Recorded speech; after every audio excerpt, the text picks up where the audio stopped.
Welcome to smart engineering.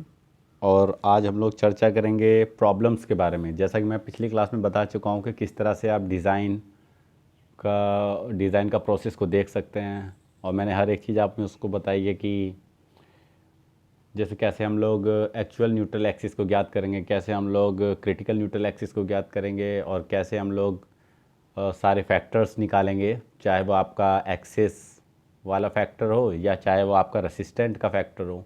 In factor को कैसे ज्ञात, या फिर परसेंटेज ऑफ स्टील कैसे निकालेंगे। तो ये सारी चीज़ें मैं आप लोगों को पहले ही बता चुका हूँ, ठीक है। अब बात आती है डिज़ाइन करने की, और डिज़ाइन करने में आज का हमारा जो पहला प्रॉब्लम्स है ये आप देख सकते हैं। इसको आप लोग वीडियो रोक के पूरा सही से पढ़ लीजिएगा और इसको देखिएगा कि इसमें क्या क्या बोला है। कि 300 mm चौड़ाई, चौड़ाई मतलब बीम की चौड़ाई है, ठीक है, तथा 600 mm प्रभावी गहराई, प्रभावी मतलब स्मॉल डी यानी कि इफेक्टिव, कि एक बीम में जिसका प्रयोग 6 मीटर प्रभावी पार्ट, 6 मीटर प्रभावी पार्ट का मतलब यहाँ पे होता है बीम की लंबाई है 6 मीटर, ठीक है, स्पैन बोलते हैं इसको, इफेक्टिव स्पैन के लिए किया गया है। इस्पात की निम्न मात्राएं प्रयोग की गई, मतलब इस्पात की अलग अलग मात्राएं। इस सवाल को चाहता तो इतने में ही खत्म कर देता, लेकिन इसने इसको टफ बनाने के लिए 2 स्टेप दे दिया। टफ क्या मतलब, 2 स्टेप आपको सॉल्व करने पड़ेंगे, ठीक है। ये हो गया। अब क्या होगा, एक ये है स्टील की मात्रा और एक ये, हमको इसको 2 चरणों में सॉल्व करना है। मैं एक चरण सॉल्व करूँगा, एक आप लोग करिएगा, ठीक है। फिर क्या बोला है, बीम के ऊपर, बीम के ऊपर, ठीक है, बल निम्न अनुसार लगे, मतलब ये देख रहे हैं आप, ये जो बीम है ये चित्र के अनुसार लगे हैं, जो चित्र आपको दिख रहा है, ठीक है।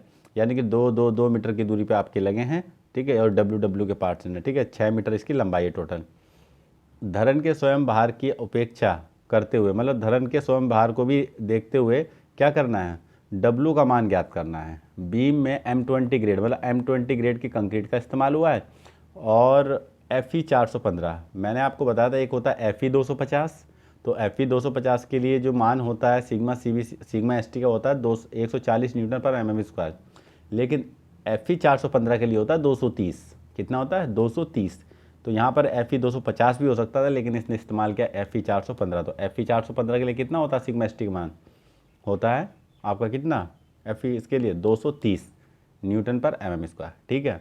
तो चलिए मैं इस सवाल को सॉल्व करता हूँ इसके टर्म्स में लिख के, और मैं इसको मिटा के सवाल लगाना शुरू करता हूँ। तो ठीक है, हम लोग बात करेंगे गिवन डाटा हम लोगों को क्या क्या है, ज़रा ध्यान देंगे। तो गिवन डाटा में आप लोग देखेंगे,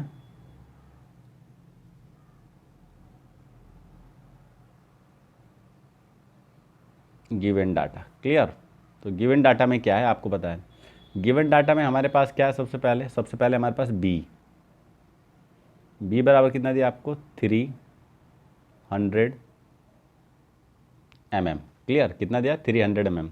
उसके बाद आपको दिया स्मॉल डी आपको कितना दिया है, स्मॉल डी आपको 600 mm। सब डाटा mm में है ये, बस केवल लंबाई मीटर में होगी ये चीज़, क्लियर। इतना हो गया। उसके बाद आपको पता है अगर M20 की कंक्रीट है तो M20 कंक्रीट के लिए सिग्मा CBC का मान कितना होगा। आपको पता है कि M20 के लिए सिग्मा CBC का मान कितना होगा, आपको पता है कि 7 न्यूटन पर mm स्क्वायर, क्लियर। और सिग्मा ST का मान कितना होगा FE 415 के लिए, 230 न्यूटन पर mm स्क्वायर। अब ये बताओ m का मान कितना होगा, तो आप जान ही गए कि m का मान कितना होगा, क्लियर, क्योंकि m का मान कंक्रीट के अकॉर्डिंग निकलता है और इसके अकॉर्डिंग, ठीक है।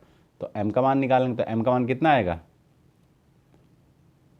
13। m बराबर कैसे निकालते हैं, तो m हम लोग निकालते हैं कंक्रीट के साथ में, ठीक है। कितना होता है 280/3 सिग्मा CBC, ठीक है, उससे निकलता है। तो ये हो जाएगा आपको कितना 13, ये चीज़ क्लियर। ये मॉड्यूलस है एक, इतना हो गया। और भी हमारे पास है क्या, हमारे पास हमको दिया है डायमीटर। तो डायमीटर अगर छड़ का दे दिया तो मान लो कि मैं कंडीशन 1 सॉल्व कर रहा हूँ, तो कंडीशन 1 के लिए मैं क्या कर रहा हूँ, कंडीशन 1 सॉल्व कर रहा हूँ। तो कंडीशन 1 के लिए क्या होगा, कंडीशन 1 के लिए आपका एरिया ऑफ स्टील कितना हो जाएगा। तो आपको पता है एरिया ऑफ स्टील का फार्मूला क्या होता है, π/4 d² का फार्मूला हम लोग लगाते हैं। और उसमें d का मान कितना, आपको देखो d का मान 18 दिख रहा होगा, कितना दिख रहा होगा 18। तो 18 दिख रहा होगा, तो मैं सीधा यहाँ पे सॉल्व कर देता हूँ। आपको पता ही है कि देखिए कैसे होगा, आपको पता है कि π/4 × d², तो π/4 का मान होता है 0.785, ठीक है। इसको आप चाहे तो निकाल लीजिए इस तरह से, सेकंड फंक्शन ये हो जाएगा आपका पाई, क्लियर, डिवाइड एन 4 ये हो जाएगा इज इक्वल टू 7.785 भी आ गया, और इनटू 18, क्लियर, ये हो जाएगा, और इनटू 18, 18 का वर्ग होगा तो डबल गुणा कर देंगे तो इतना आएगा 254.46, लेकिन 254.46 है, लेकिन हमें चाहिए टोटल स्टील की मात्रा। तो टोटल स्टील की कितनी रॉड है आपको पता है कि इसका मान अगर देखें और गुणा नंबर ऑफ बार यानी कि नंबर 4, भाई ये किसकी संख्या है, ये छड़ों की संख्या है, तो इसका मान कितना आया, इसका मान भाई साहब आया आपका 254.46। तो मैं यहीं पे गुणा कर दूंगा कितने से, 4 से, तो कितना आ जाएगा, ये वैल्यू आ जाएगी आपकी 10 17 87। तो AST का मान कितना आ जाएगा, 10 17 87, ये वैल्यू आपको याद रखनी है, ठीक है ये चीज़। और ये किस में आएगी, mm² में, ये हो गया क्लियर। तो ये पहली कंडीशन के लिए AST निकल गया, क्लियर, इतना हुआ। अब चलते हैं आगे। तो ये हमको लगभग डाटा दिया हुआ है, ठीक, इसी डाटे के अकॉर्डिंग और हमको W का मान निकालना है। तो ठीक है चलो चलते हैं, मैं आगे बताता हूँ कि कैसे होगा। तो सबसे पहले हम लोग न्यूट्रल एक्सिस ज्ञात करेंगे। क्या ज्ञात करेंगे, न्यूट्रल एक्सिस। तो न्यूट्रल एक्सिस ज्ञात करने के लिए क्या करेंगे, आपको पता है एक फार्मूला होता है XC का। XC का फार्मूला क्या होता है, सब लोग जानते हैं। XC का फार्मूला होता है sigma CBC dot M dot D upon क्या हो जाएगा, sigma ST plus sigma CBC dot क्या हो जाएगा यहाँ पर M। ये वैल्यू होती है XC की, मतलब क्रिटिकल न्यूट्रल एक्सिस ज्ञात करने के लिए, ठीक है, ये हो जाएगा। तो इस पर वैल्यू रख देंगे और हम लोग निकाल लेंगे। तो वैल्यू आपकी क्या आएगी, आपको मैंने ये भी बताया था कि अगर इस पर गौर करोगे, अगर D को छोड़ दो तो ये उदासीन अक्ष गुणांक है, तो इस पर भी आप लोग ध्यान रखिएगा, ठीक है, कि ये क्या चीज़ है, उदासीन अक्ष गुणांक, इसको K बोलते हैं। क्या बोलते हैं इसको, K। ये भी आप लोगों को याद रखना है कि K की वैल्यू कितनी, क्योंकि आप आगे आपको इसकी ज़रूरत पड़ेगी K की, ठीक है। तो देखो मैं यहाँ पे इसको लिख सकता हूँ XC, ठीक है, बराबर KD। ध्यान से देखो ये पूरा K है और ये D है। वैल्यू क्या आएगी, निकाल दे रहे हैं, आपको पता है ये कितना होगा, वैल्यू निकाल दे रहे हैं। ये हो जाएगा 7 और ये हो जाएगा 13, 13 7 91, ठीक है। मैं वैल्यू को रख दे रहा हूँ 7 गुणा 13 गुणा 600 गुणा 600 बटे में 230 गुणा 7, ठीक है, ये प्लस का निशान है, गुणा 13, ओके। हम लोग क्या करेंगे, अगर मैं इस वैल्यू को अलग अलग सॉल्व करूँ XC बराबर, तो आप देख पाएंगे कि इसमें जो ये वैल्यू ये K की है, मैं कैलकुलेटर से इसको सॉल्व कर देता हूँ, ठीक है। और ये वैल्यू आप देखिए, ये वैल्यू है, अगर मैं D की वैल्यू को हटा दूँ, मतलब 600 को हटा दूँ, तो आप देखिए बाकी की जो वैल्यू है इसका मान आएगा 0.283, क्लियर। और इसमें अगर मैं गुणा कर दूं कितने का, अगर इसमें मैं गुणा कर दूं, ये K की वैल्यू है, अगर इसमें गुणा कर दूं किसका, 600 का, तो ये D की वैल्यू है, ठीक है। और यही हो जाएगा आपका XC, और इतना बराबर आ जाएगा आपका 170.09, जो कि XC की वैल्यू है। XC मतलब होता है क्रिटिकल न्यूट्रल एक्सिस, क्लियर। और इसी को हम लोग क्या करेंगे, सॉल्व करके आगे बढ़ेंगे। और आपको बता दें इसको CNA भी बोलते हैं, क्रिटिकल न्यूट्रल एक्सिस, ठीक। तो ये वैल्यू आपकी इतनी आ गई। अब हम लोग क्या करेंगे, अगर ये जो हमारा 170 है, ठीक है, अब हम लोग क्या करेंगे, XC इज इक्वल टू, मैं इसको बेस में XC करके 170.09 और ये mm, क्लियर। तो ये आपका आ गया फाइनल XC का वैल्यू, ठीक है। और इसके आगे हम लोग याद करेंगे XA का वैल्यू, यानी कि एक्चुअल न्यूट्रल एक्सिस, क्लियर। और फिर दोनों को कंपेयर करके देखेंगे, इसको CNA क्रिटिकल न्यूट्रल एक्सिस बोल सकते हैं, क्लियर। अब हम लोग आगे याद करेंगे ANA एक्चुअल न्यूट्रल एक्सिस को, ठीक है। और फिर दोनों को कंपेयर करके हम लोग सॉल्व कर लेते हैं। एक्चुअल न्यूट्रल तो ठीक है, आप लोगों को मालूम ही है कि क्या होता है कि ए एन ए का मान जो ज्ञात होता है, तो ए एन ए का मान ज्ञात करने के लिए आपको चाहिए बी एक्स, ठीक है।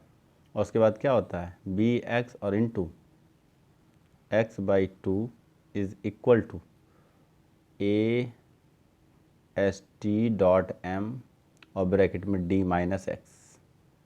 आपको मैंने बताया था ये मूवमेंट लेने पे आता है, न्यूट्रल एक्सिस के सापेक्ष जब हम लोग मूवमेंट लेंगे तब ऐसा होगा। क्लियर, ये ध्यान रखिएगा। बी एक्स हो गया उसका एरिया, यानी कि एरिया का मूवमेंट लेते हैं हम, ठीक है। बी एक्स उसका एरिया, और उसके बाद क्या करेंगे, और जितनी उसकी डेप्थ उसके आधे में बल को लगा हुआ मानेंगे। उसके बाद ऐसी सेम यहाँ पे ये सेंटर पे लगता है, और इसको इस कंक्रीट के सापेक्ष बनाने के लिए A S T into M होता है। क्लियर, ये हो जाएगा, और इंटू डी माइनस एक्स दूरी होती है। क्लियर, ये आपका इतना होगा। हम लोग क्या करेंगे, इसी में सारी वैल्यू रख के इसको क्या करेंगे, द्विघात समीकरण बना के सीधेधराचार्य फार्मूले पे रख के सॉल्व कर लेंगे। क्लियर, अगर आप इसको सॉल्व करोगे सीधेधराचार्य फार्मूले पे रख के तो आंसर इसका बहुत सिंपल है, मतलब ज़्यादा आपको दिक्कत नहीं होगी। ठीक है, तो मैं वैल्यू यहाँ पे रख दे रहा हूँ, आपको पता है कि इसकी वैल्यू कितनी है 300, ठीक है। और आपको पता है कि ये हो जाएगा एक्स स्क्वायर बाई 2, क्योंकि इसकी वैल्यू तो हमें पता नहीं, यही तो निकालना है एक्स। उसके बाद यहाँ पे क्या होगा, ए एस टी का मान कितना है हमको पता है, ए एस टी का मान कितना हम लोग निकालें, ए एस टी का मान है 1017। क्लियर, ये किसका मान आ गया, इसका मान आ गया, ठीक है। अब क्या करेंगे, डॉट 87, ठीक। और उसके बाद बात करेंगे किसकी, ये तो हो गया इसका मान, और इनटू 13 और ब्रैकेट में 600 माइनस एक्स, ठीक है। ये आपका टोटल हो गया। यहाँ से मैं किसकी वैल्यू निकालनी है, एक्स की। मैं इसका मल्टीप्लाई पहले 600 में करूँगा, फिर इसका मल्टीप्लाई एक्स में करूँगा, और एक्स वाले पद को उठा के इधर ले आऊँगा, और एक्स कॉमन लेके उसमें जो आएगा हम लोग, और फिर इसको भी ले आएंगे, जो आएगा उसमें उसका द्विघात समीकरण बन जाएगा, क्योंकि एक्स स्क्वायर के पद में है और ये एक्स के पद में है। क्लियर, ये आपको ध्यान देना है। चलो ठीक है, इतना हो गया। अब क्या करेंगे, अगर इतना हो गया तो आप इसको और भी छोटा कर सकते हैं, वो आपके ऊपर डिपेंड करता है, लेकिन मैं यहीं से सीधा आंसर लिख दे रहा हूँ कि x की वैल्यू क्या आएगी। आप इसको सॉल्व करके भी लिख सकते हैं, कोई दिक्कत नहीं है, ठीक है। तो यहाँ पे जो आप लोगों की x की वैल्यू आएगी वो आएगी 190.1 mm। हो सकता है कि थोड़ा बहुत ऊपर नीचे आए तो उससे कोई फ़र्क नहीं पड़ता है, लेकिन ध्यान रखिए ये एक्स ए रहेगा एक्चुअल, ये चीज़। लेकिन यहाँ पे एक बात आप देखिए, नोट क्या कि X A is greater than X C. Clear, X A is greater than X C, ये बात क्लियर हो गई। तो ये बताओ, जब एक्स ए ग्रेटर देन है एक्स सी से, तो ये कौन सा हुआ भाई, अति प्रबलित हुआ।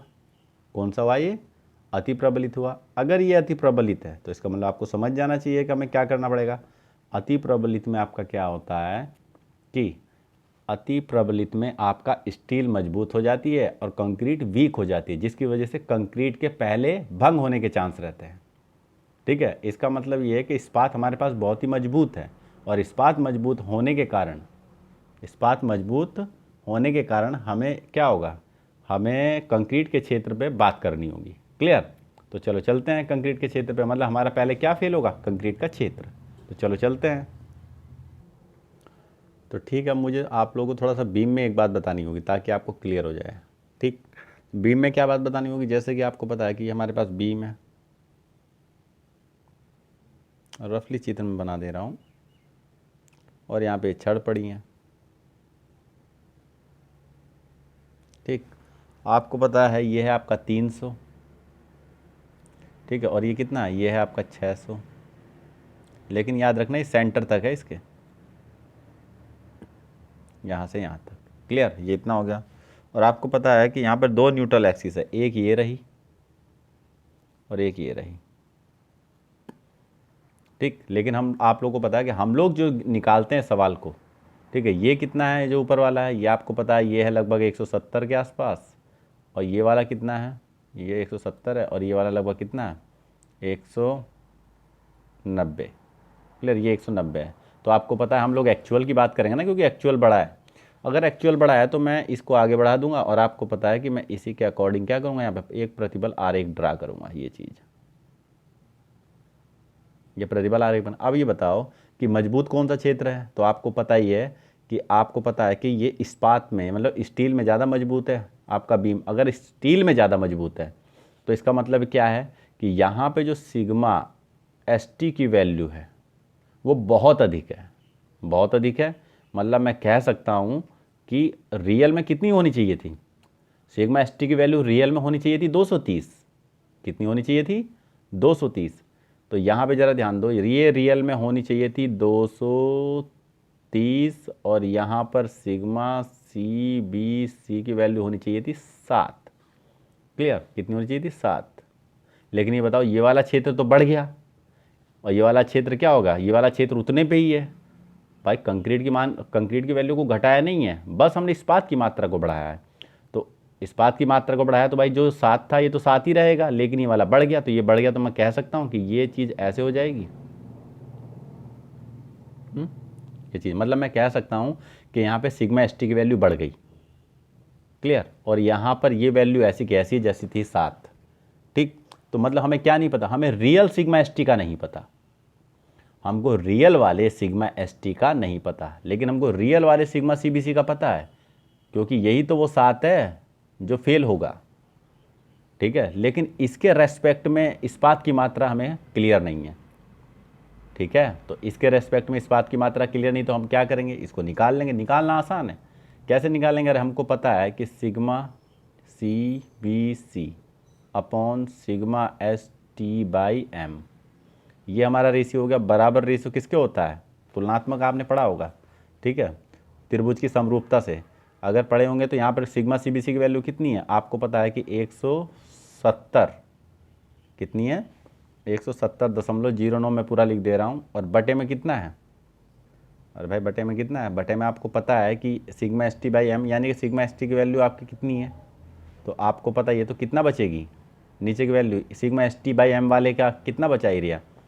तो आप कहोगे कि सर ये वाला area, sorry sigma C B C की वैल्यू तो कितनी है, 170 कहाँ है, यहाँ तक है ना, सॉरी एक्स की वैल्यू, ये यहाँ तक काम करेगा ये एक्स।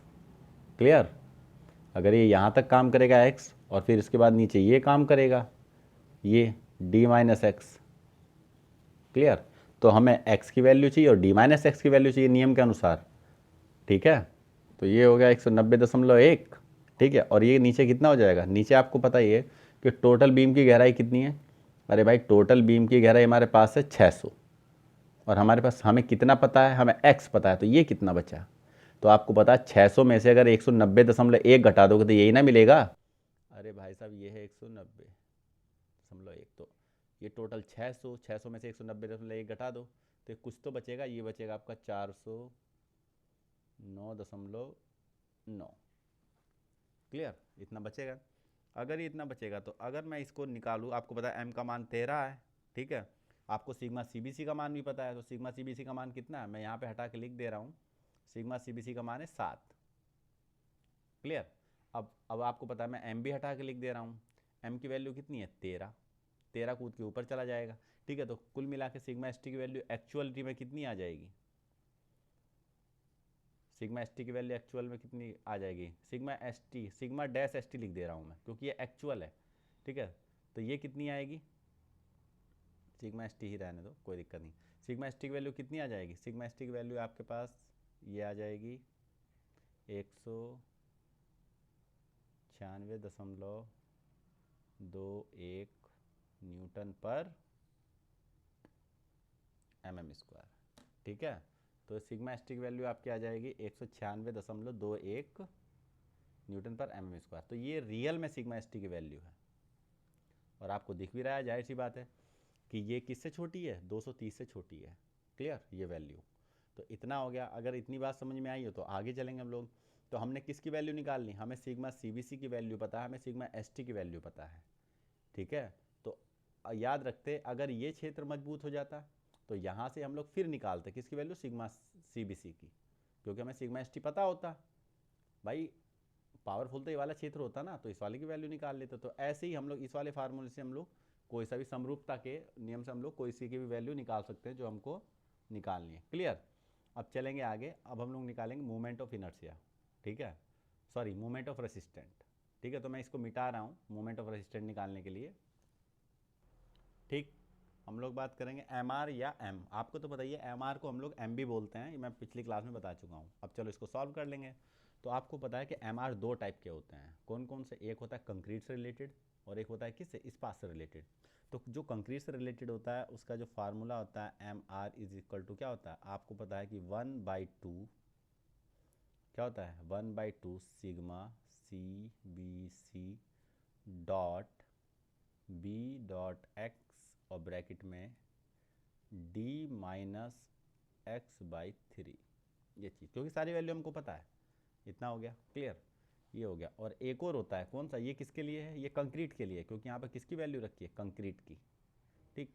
एक और होता है कौन सा, इस्पात के लिए। तो इस्पात के लिए हम बाद में बात करेंगे, पहले मैं ये कंक्रीट वाला निकाल दे रहा हूँ कि कंक्रीट के लिए कितना आएगा, ठीक है। और आपको रियल में बताएं, अगर हमने क्या किया, हमने कंक्रीट के समतुल्य बना लिया अपने इस्पात को, कंक्रीट के समतुल्य किसको बना लिया, अपने इस्पात को, क्योंकि देखो इस वाली कंक्रीट के समतुल्य ये वाला इस्पात तो है नहीं, तो इसलिए अगर इससे हम लोग मोमेंट ऑफ रेसिस्टेंट निकालते तो दोनों अलग अलग आते। लेकिन सिग्मा CBC और इस वाले को जो वैल्यू हमने निकाली 196 के अकॉर्डिंग, अगर हम लोग इन दोनों से निकालेंगे तो वैल्यू क्या आएगी, लगभग बराबर, याद रखना, ठीक है। लगभग बराबर क्या, बराबर ही आनी चाहिए, लेकिन थोड़ा सा मैथमेटिक्स में थोड़ा एरर हो सकता है डेसिमल के कारण, ठीक है।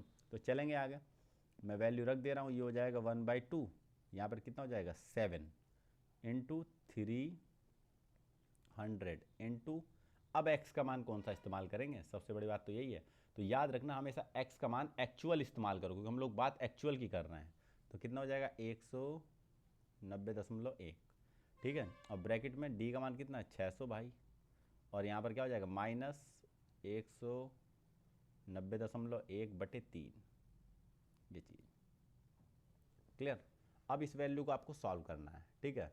तो जब आप लोग इसको सॉल्व करोगे तो सॉल्व करने के लिए के बाद वैल्यू आपकी कितनी आएगी, ये वैल्यू आएगी आपकी 107,114, ठीक, 696.5, ठीक है। यह आ जाएगी न्यूटन mm। अब आप कहोगे सर न्यूटन mm क्यों आ रही, क्योंकि आपको पता है मोमेंट ऑफ रेसिस्टेंस, मोमेंट का ही फार्मूला होता है, ठीक है। बल और क्या लिख सकते हैं हम इसे, अगर मैं इसको और कन्वर्ट करूँ तो हम लोग क्या लिख सकते हैं, मैं इसको लिखता हूँ 10, ठीक है। और छोटे में करने के लिए अगर मैं बात करूँगा, हालांकि इतने लंबे में आ रहा है, ठीक है। तो ये हो जाएगा 107, ठीक है, .11 क्या हो जाएगा, किलो न्यूटन मीटर, याद रखना, मीटर है ना ये, देखो किलो न्यूटन मीटर, क्लियर। 1 2 3 4 5 6, सीधी सी बात, 3 किलो न्यूटन के और 3 मीटर के लग जाएंगे तो कितना हो जाएगा 107 दशमलव इतना।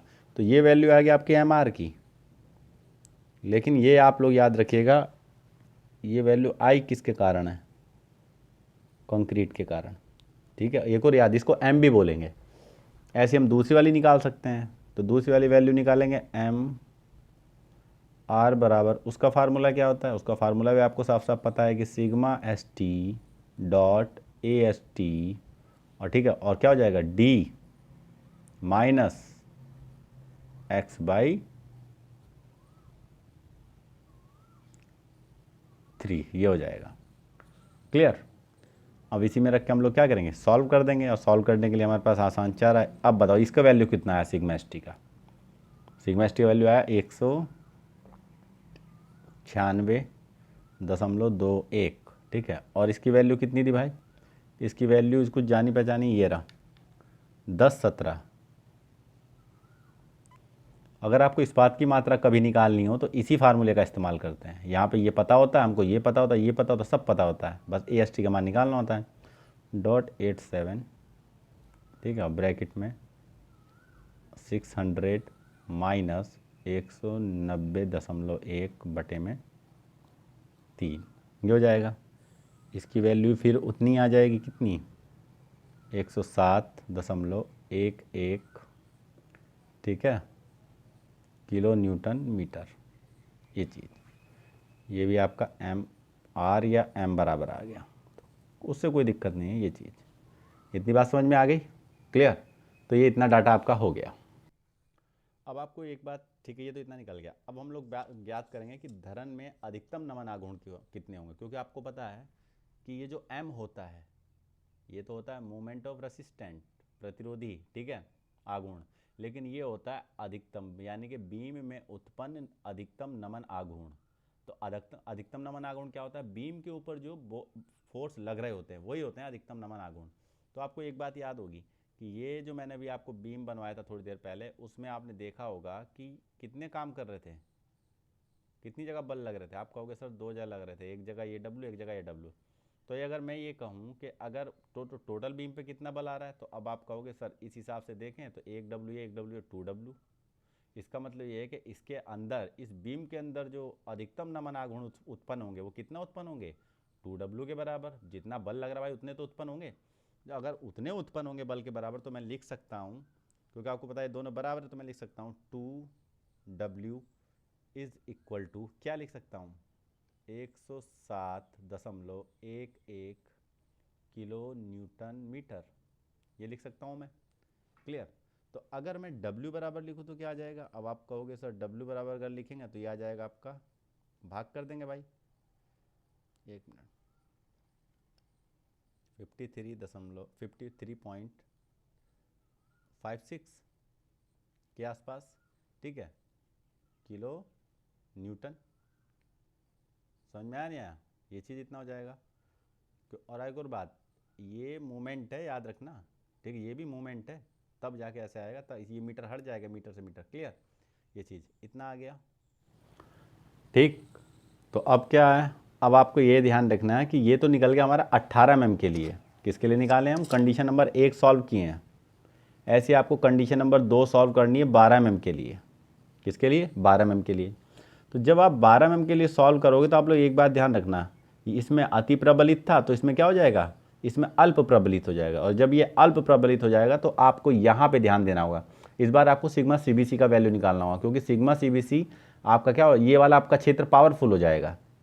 और आपको उस समय सिग्मा सीबीसी की वैल्यू ऐसी रख के निकालनी होगी, उसको सॉल्व कर लेना, ठीक है। और सॉल्व करने के बाद आपका जो आंसर आएगा, और इसका मैं बता दे रहा हूँ कि सेकंड ऑप्शन के लिए जो आंसर आएगा डब्ल्यू का, वो आंसर आएगा आपका 50, मतलब ये आपका आ जाएगा आंसर 28.87 के आसपास किलो न्यूटन, ठीक।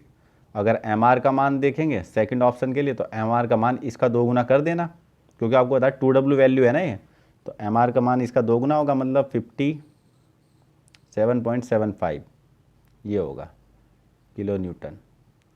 समझ में आ रहा है, मीटर। तो ये चीज़ आप थोड़ा सा ध्यान रखिए। तो इस तरह से आप लोग वो सेकंड ऑप्शन वाला सॉल्व कर लीजिए।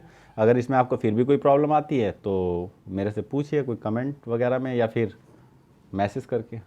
Okay, okay, bye.